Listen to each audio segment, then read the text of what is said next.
अस्सलाम वालेकुम वरहमतुल्लाहि वबरकातुहू। नाज़रीन, उम्मीद है आप खैरियत से होंगे। अल्लाह पाक आपको खैरियत रखे। नाज़रीन, हमारे उस्ताद पाकिस्तान से मौलाना रफ़ीक अहमद हज़ारवी साहब जो पाकिस्तान पंजाब से ताल्लुक़ रखते हैं, और उनसे हम थोड़ा सा बयान का वक़्त लिया है, कोई 8-10 मिनट। तो बैतुल्लाह के फ़ज़ाइल और उम्रा की सआदत और उसकी फ़जीलत, और उम्रा करने के बाद हम अपने इलाक़ों में, अपने मुल्क में जाके क्या करेंगे, इस मौजू पर थोड़ा सा वक़्त लिया है। तो अल्लाह पाक से उम्मीद है कि आप इनको सुनेंगे, इंशाअल्लाह बहुत बड़ा ज़्यादा फ़ायदा होगा।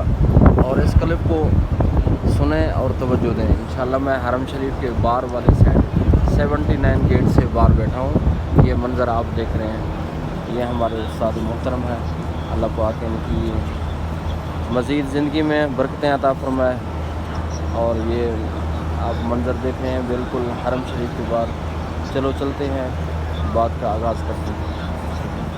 बिस्मिल्लाहिर्रहमानिर्रहीम।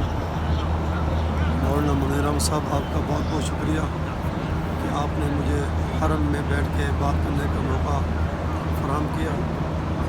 जहाँ तक है बैतुल्लाह शरीफ, इसकी तो बेशुमार ही फ़ज़ाइल व मनाक़िब हैं। उनमें से ये है कि बैतुल्लाह शरीफ के ऊपर बजक वक्त 120 अल्लाह की रहमतें बरसती हैं। माशाअल्लाह। उनमें से 80 रहमत सिर्फ़ तवाफ़ करने वालों के लिए है, और 20 रहमतें जो सिर्फ़ बैतुल्लाह को देखता रहे, कोई काम भी न करे, और 20 रहमतें हरम में नमाज़ पढ़ने वालों के लिए हैं। और बैतुल्लाह शरीफ को देखते ही अल्लाह तबारक व तआला सारे गुनाह मुआफ़ फरमा देते हैं। एक ही नज़र पे सब गुनाह मुआफ़ हो जाते हैं। और बैतुल्लाह के ऊपर अल्लाह की रहमत की बारिश 24 घंटे बरसती रहती है। और इस बैतुल्लाह में एक मकाम मुल्ज़म है। अल्लाह पाक आपको अगर मौका दे, उसको चिमट के दुआ करो। हुज़ूर सल्लल्लाहु अलैहि वसल्लम ने भी उसी मकाम पे अपने सीने को लगाकर हज़रत उमर बिन ख़त्ताब को भी मांगा और दुआएं की थी। हमारे असलाफ़ बुज़ुर्ग जितने भी आते हैं, वो मकाम मुल्ज़म की तरफ ही बैठते हैं और कोशिश करते हैं कि अपना सीना लगा के सीने को अपने नूर से अल्लाह के नूर से मुनव्वर फरमाएँ। उम्रे के बारे में ये कि जो भी आदमी उम्रा करता है, अल्लाह तबारक व तआला के नेक बंदों में शामिल हो जाता है। उम्रा करने वाला अपने आप को कम न समझे, बल्कि अल्लाह के बरगुज़ीदा बंदों में से समझे। लेकिन उम्रा करते वक्त उम्रा का लिहाज करना ज़रूरी है। उसकी पहली बात यह है कि मैंने अभी देखा है, अक्सर लोग जो उम्रा में तवाफ़ कर रहे होते हैं ना, वो बैतुल्लाह के ऊपर नज़र किए हुए होते हैं। हालांकि दौरान तवाफ़ आप अलैहिस्सलाम ने मना फरमाया कि बैतुल्लाह को ना देखो, अपने नीचे देखो, अपने आगे की तरफ सफ़र करो। बैतुल्लाह में जलाल होता है, उस तरफ न देखो। लेकिन अक्सर लोग देखते रहते हैं। और दूसरी बात इस उम्र के हवाले से ये है, जो आदमी एहराम में उम्रा बांधे हुए है, वो मकाम इब्राहीम को बोसा देने की कोशिश न करे, हजर अस्वद को बोसा देने की कोशिश न करे, क्योंकि खुशबू लगी हुई है। खुशबू मुहर्रम के लिए मुनासिब नहीं होती। और बेहतर है कि बैतुल्लाह को उसका हाथ भी न लगाए, ज़रा अपना तवाफ़ पे नज़र करें। और दौरान तवाफ़ आप अलैहिस्सलाम ने मुख्तलिफ़ दुआएँ मांगी हैं, और उनमें से जामे माने दुआ ये भी है, रब्बना आतिना फिद दुनिया हसना व फिल आखिरति हसनतन व क़िना अज़ाबन्नार। इस दुआ में अल्लाह के नबी सल्लल्लाहु अलैहि वसल्लम ने पूरी दुनिया को जमा कर दिया। दुनिया की भलाई है, आखिरत की भी भलाई है, और जहन्नम से भी आज़ादी है। इंसान चाहता भी यही चीज़ें हैं, दुनिया की भलाई, आखिरत की भलाई और जन्नत, जहन्नम से पनाह। और ये दुआएं मांगनी और मुख्तलिफ़ कलिमात दुआएं आई हुई हैं जो आप अलैहिस्सलाम दौरान तवाफ़ किया करते थे। अब जितने भी उम्रा करने वाले साथी हैं, और आप जब जाएँ तो कम अज़ कम इतना ख्याल करें कि इस बैतुल्लाह की निस्बत का ख्याल करना चाहिए। अल्लाह ने जो निस्बत अता फरमाई है, हमें इस निस्बत का ख्याल करना चाहिए। उधर नमाज़ों की पाबंदी, और इधर अल्लाह के घर में एक अहद करके जाएं سب سے پہلے کہ یا اللہ یہ تیرے محبوب کی جو سنت ہے نا ہم اس کو اپنے سینے پہ سجائیں گے. ادھر جا کے پھر کلین شیف ہونا, نماز نہ پڑھنا وغیرہ وغیرہ, گناہوں میں مبتلا ہو جانا تو پھر مزے کی بات نہیں ہے. اللہ تبارک و تعالی مجھے بھی اور آپ کو اور آپ علیہ السلام کی پوری امت کو اس پہ عمل کرنے کی توفیق عطا فرمائے. وآخر دعوانا الحمدللہ رب العالمین. ماشاءاللہ یہ آپ سن رہے تھے ہمارے استاد مولانا رفیق احمد ہزاروی صاحب جو پاکستان پنجاب سے تعلق رکھتے ہیں.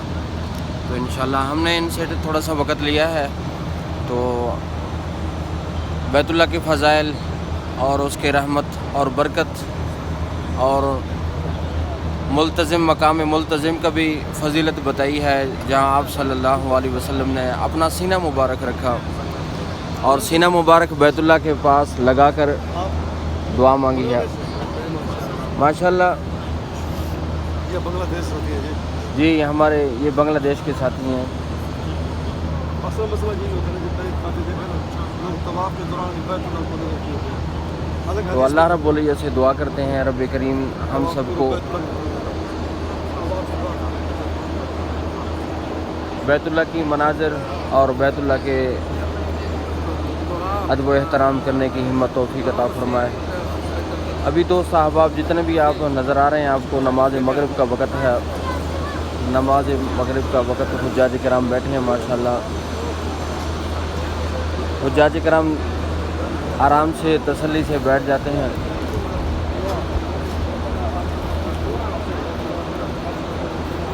یہ دیکھ اللہم لک الحمد ولک الشکر ربنا تقبل منا انک انت السمیع العلیم. اور ناظرین جو اصل چیز ہے اللہ رب العزت کی رحمت کو تلاش کرنا, طلبگار رہنا اور اس کے بعد بھی عمرہ کرنے کے بعد بھی اس کی رحمت کا تلاش ہمیشہ لازمی اور ضروری ہے. ہم بیت اللہ کی محبت اپنے دل میں بٹھائے ساری زندگی گزار دیں اسی طرح. اللہم لک الحمد ولک الشکر ربنا تقبل منا انک انت السمیع العلیم. ناظرین ہمارے ساتھ رہیں, ہم انشاءاللہ ہمارا مقصد آپ صلی اللہ علیہ وسلم کی امت کو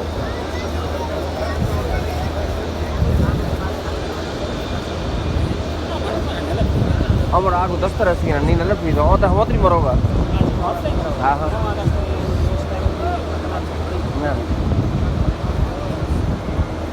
نیندے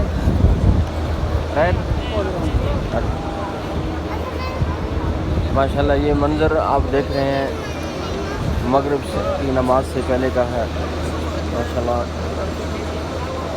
ناظرین اس وقت جو رش کے حوالے سے میں آپ کو بات کرتا چلوں, رش کافی ہے. ماشاءاللہ آپ رش سے نہ گھبرائیں, جتنا بھی رش زیادہ ہوگا اور اتنا ہی اللہ رب العزت کی رحمت زیادہ بڑھے گی. اگر کسی دوست احباب کا ارادہ ہے عمرہ کرنے کا وہ جلد از جلد پہنچ جائے. محبوب دو جہاں صلی اللہ علیہ وسلم نے ارشاد فرمایا من اراد الحج فلیعجل او کما قال علیہ الصلوۃ والسلام. جو حج کا ارادہ کرتا ہے تو اس کو چاہیے وہ جلدی کرے.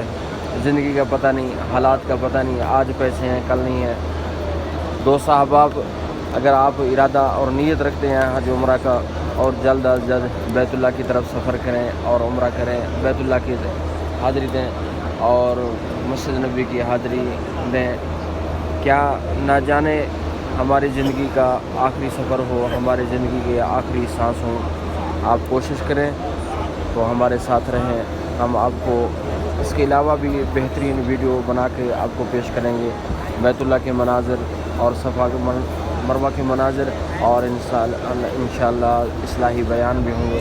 اللہ تعالی ہم سب کا حامی و ناصر ہو. اللہ حافظ.